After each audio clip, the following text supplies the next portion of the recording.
Hello everyone. Today we will do exercise of chapter 2. Okay, let us enhance our learning. A solution turns the red litmus paper to blue. Excess addition of which of the following solution would reverse the change. तो कोई एक solution है जो कि red litmus paper को blue कर देता है. ठीक है,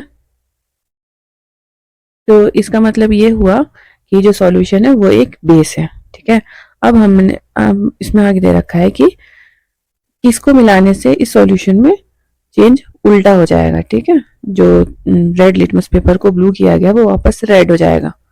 तो इसके लिए हमें मिलाना पड़ेगा इसमें कोई एक एसिड जो कि है विनेगर. ठीक है, next question. You are provided with 3 unknown solutions labeled A, B and C, but you do not know which of these are acidic, basic or neutral. Upon adding a few drops of red litmus solution to solution A, it turns blue. ठीक है, तो यहीं से आप समझते चलिए कि अगर हम उसमें सॉल्यूशन ए के अंदर कुछ ड्रॉप रेड लिटमस की डालेंगे तो फिर वो ब्लू हो जाएगा.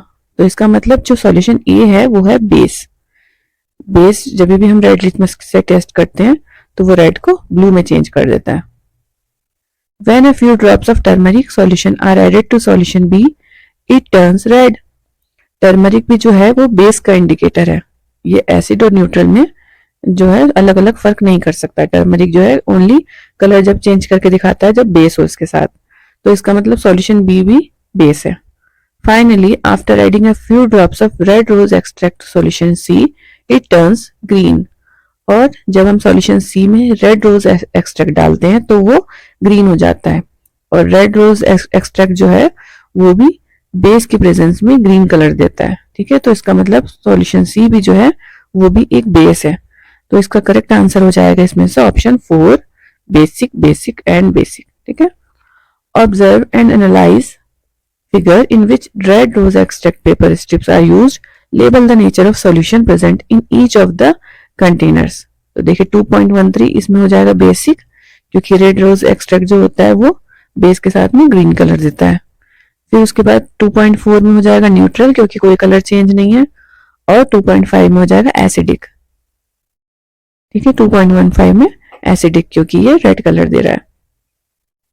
A liquid sample from a laboratory was tested using various indicators.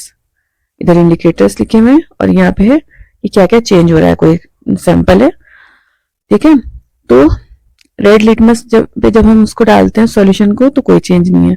Blue litmus red हो जाता है. और टर्मरिक में कोई चेंज नहीं है. जब हम टर्मरिक को इंडिकेटर की फॉर्म में यूज करते हैं तो कोई चेंज नहीं है. अब हमें बताना है कि इसका नेचर कैसा है. तो इसका नेचर आपको इससे समझ में आ ही रहा होगा. टर्मरिक जो है वो सिर्फ बेस को आइडेंटिफाई कर सकता है, एसिड को नहीं कर सकता, ना ही ये न्यूट्रल चीजों को कर सकता है. ठीक है, तो या तो ये सॉल्यूशन एसिडिक है या फिर न्यूट्रल है. अब देखिए, अब क्योंकि ये लिटमस पेपर को चेंज कर रहा है तो इसका मतलब ये न्यूट्रल हो नहीं सकता. अब क्या है बचा ऑप्शन हमारे पास, एसिडिक.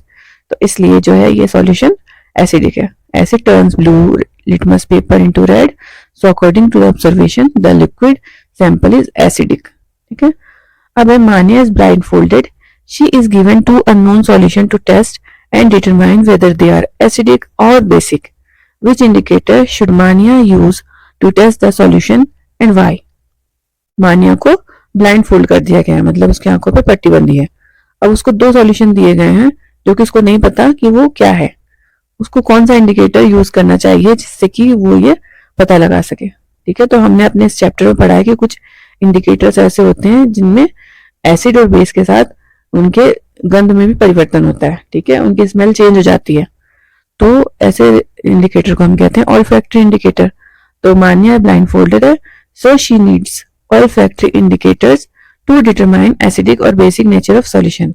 उसको ऑल्फैक्टरी इंडिकेटर्स की जरूरत है जिससे कि वो एसिड और बेस को डिटरमाइन कर सके. Onion juice is a good olfactory indicator which can be used. और जो प्याज का रस होता है वो एक अच्छा ऑल्फैक्टरी इंडिकेटर है जो कि एसिड के साथ अलग स्मेल पैदा करता है और बेस के साथ में अलग. Could you suggest various materials which can be used for writing message on white sheet of paper given at the beginning of the chapter, and what could be in the spray bottle? Make a table of various possible combination and colour of writing obtained. आपको क्या करना है कि एक table बनानी है और उसके अंदर अलग अलग साइड में लिखना है। जैसे आपने चैप्टर के शुरू में पढ़ा है ना कि पेपर के ऊपर, व्हाइट पेपर पे सीक्रेट मैसेज लिखना है और फिर कोई सी चीज स्प्रे करके उस मैसेज को विजिबल बनाना है। तो आप कैसे बनाएंगे?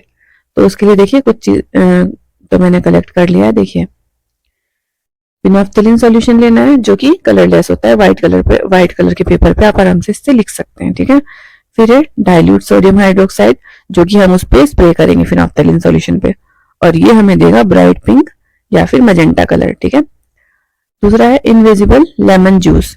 लेमन जूस का भी हम यूज कर सकते हैं व्हाइट पेपर पे लिखने के लिए, और इसको हम जब रेड कैबेज के जूस से स्प्रे करेंगे तो फिर हमें एक पिंक कलर मिलेगा। फिर है सोडियम बाइकार्बोनेट सॉल्यूशन, जो खाने का सोडा होता है वो, उससे अगर हम लिखेंगे कुछ और फिर टर्मरिक सॉल्यूशन स्प्रे करेंगे तो हमें रेड कलर मिलेगा। इसमें आप एक और ऐड कर सकते हैं डिटर्जेंट या सोडियम कार्बोनेट, वो यहाँ पे लिख सकते हैं आप इस टेबल में नीचे, और यहाँ पे आ जाएगा टर्मरिक सॉल्यूशन जो कि आपको रेड कलर ही देगा। ठीक है, grape juice was mixed with red rose extract, the mixture got a tint of red colour. What will happen if baking soda is added to this mixture? Justify your answer. देखिए, grape juice जो है वो है acidic, ठीक है, तो वो red rose extract के साथ में हमें रेड कलर का टिंट देता है। अब जो है अगर हम उसमें बेकिंग सोडा मिला देंगे, बेकिंग सोडा होता है एक बेस, ठीक है, ये इसका नेचर बेसिक होता है, तो जब हम इसमें बेस मिलाएंगे तो वो जो कलर पहले रेड कलर आया हुआ है हमारा वो डिसअपियर हो जाएगा। ठीक है, क्योंकि ये ग्रेप जूस के एसिडिक इफेक्ट को न्यूट्रलाइज कर देगा। When grape juice was mixed with red rose extract, the mixture got a tint of red color. It shows that it is acidic in nature. If we add baking soda to this mixture, the red tint will disappear because it neutralizes the acidic nature of grape juice. ठीक है, next है Kirti wrote a secret message on her grandmother to her grandmother on her birthday using orange juice. Can you assist her grandmother in revealing the message? Which indicator would you use to make it visible? कीर्ति ने अपनी दादी माँ के लिए एक message लिखा है, secret message orange juice से। ठीक है, अब कौन सा इंडिकेटर उसको यूज करना चाहिए जिससे कि वो मैसेज विजिबल हो जाए? तो हम यहाँ पे रेड रोज एक्सट्रैक्ट यूज कर सकते हैं जो कि एक गुड इंडिकेटर है। जो भी उसने मैसेज लिखा होगा पेपर पे, हम उस पर स्प्रे कर देंगे रेड रोज एक्सट्रैक्ट और वो जो है विजिबल हो जाएगा। अब क्योंकि ये ऑरेंज जूस से लिखा गया है तो जब हम इस पे रेड रोज एक्सट्रैक्ट स्प्रे करेंगे तो रेड कलर से मैसेज दिखने लग जाएगा। कीर्ति's grandmother can use it by spraying it on the message. ठीक है, how can natural indicators be prepared? Explain by giving an example. Natural indicators can be prepared by extracting rose petals और turmeric. Turmeric solution gives red colour with bases. Natural indicators कैसे बनाए जा सकते हैं? या तो आप गुलाब की पत्तियों का यूज कर सकते हैं जिसका हम एक्सट्रैक्ट निकाल लेते हैं, अर्क, ठीक है, या फिर हम टर्मरिक को भी यूज कर सकते हैं, टर्मरिक का घोल बना के उसको भी हम यूज कर सकते हैं। 3 liquids are given to you. One is vinegar, another is a baking soda solution, and the third is a sugar solution. Can you identify them only using turmeric paper? Explain. आपको 3 liquid दिए गए हैं, ठीक है, एक vinegar है, एक baking soda है और एक शुगर सॉल्यूशन है। क्या आप इनको आइडेंटिफाई कर सकते हैं सिर्फ टर्मरिक पेपर यूज करके? We can identify baking soda using turmeric paper because it turns red when it reacts with bases. हम जो है बेकिंग सोडा को आइडेंटिफाई कर सकते हैं टर्मरिक पेपर यूज करके, क्योंकि टर्मरिक पेपर जो है जब किसी बेस के संपर्क में आता है तो वो रेड कलर देता है। But we can not identify sugar solution and vinegar because there is not any change in colour. लेकिन हम शुगर सॉल्यूशन और विनेगर को अलग अलग आइडेंटिफाई नहीं कर सकते क्योंकि उनमें कलर में कोई चेंज नहीं होगा। ठीक है, ये कोई रिस्पॉन्स नहीं देता है न्यूट्रल और एसिडिक सॉल्यूशन में। The extract of red rose turns the liquid X to green. What will be the nature of liquid X be? What will happen when excess of आंवला juice is added to liquid X? अब देखिए, red rose का extract डाला गया है liquid X में तो ये ग्रीन हो जाता है। ठीक है, इसका मतलब क्या है, जो हमारे पास सॉल्यूशन है, जो लिक्विड X है वो क्या है, एक बेस है। ठीक है, बेस के साथ ही तो ग्रीन कलर देता है ना रोज एक्सट्रैक्ट। ठीक है, when we add excess amount of amla juice, अब इसमें जब हम ज्यादा आंवला जूस मिला देंगे तो फिर क्या होगा, पहले तो ये इसको न्यूट्रलाइज करेगा और फिर उस लिक्विड को बना देगा एसिडिक, क्योंकि आंवला जूस एसिडिक होता है, ठीक है, because amla juice is acidic, and it gives red colour with rose extract, और अब जो है उस लिक्विड का कलर रेड हो जाएगा। Observe and analyse the information given in the following flow chart, complete the missing information.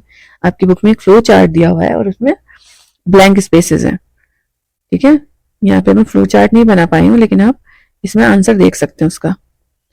तो है फर्स्ट में, imagine a garden with plants showing science of poor health, एक गार्डन को इमेजिन करो जहाँ पे जो पौधे हैं उनका जो स्वास्थ्य है वो खराब है, ठीक है, पौधे बीमार हो रहे हैं वहां पे।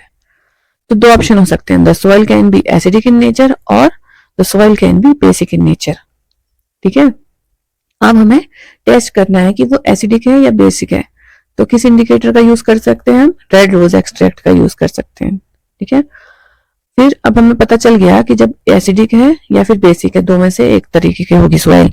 तो एसिडिक है तो हम उसको कैसे ट्रीट करेंगे, लाइम यानी चूना, उस खेत में या उस गार्डन में चूने का छिड़काव किया जाएगा जिससे कि वहां की सॉइल जो है वो न्यूट्रलाइज हो जाए।